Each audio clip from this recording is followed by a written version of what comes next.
Hello everyone. Today I want to talk about genotype, AS in particular.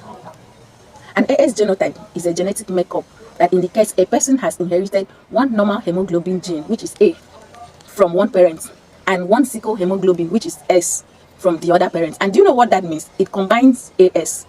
And AS that you've been hearing about is not the only genotype we have, but today I really want to talk about that because that AS has been caused.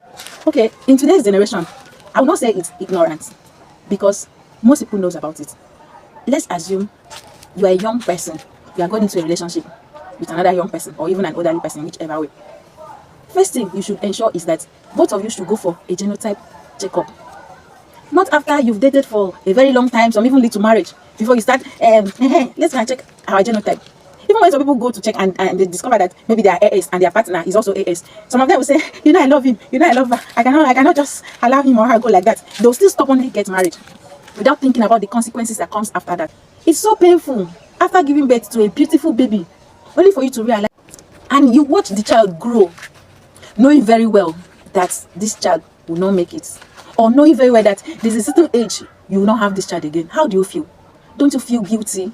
Don't you feel sad? In fact, that love when you've been told saying I love do you don't feel love again. Because the pains, the sickness of us putting ourselves into this, why not prevent it at an early stage?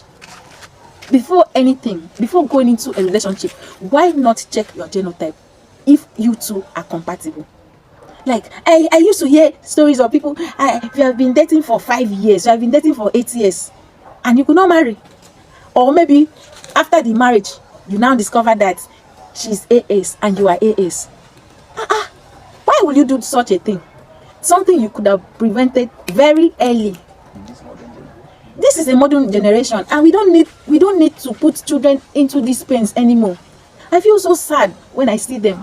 When I see a sickle cell child, like tears from my eyes roll down, because I thought to myself, this is something the parents would have prevented. This is something that could have been avoided. So why putting a child into this? And let me tell you, AS can marry another genotype, but not AS. You understand? So please, before we go into a relationship, let's try our possible best to check our genotype.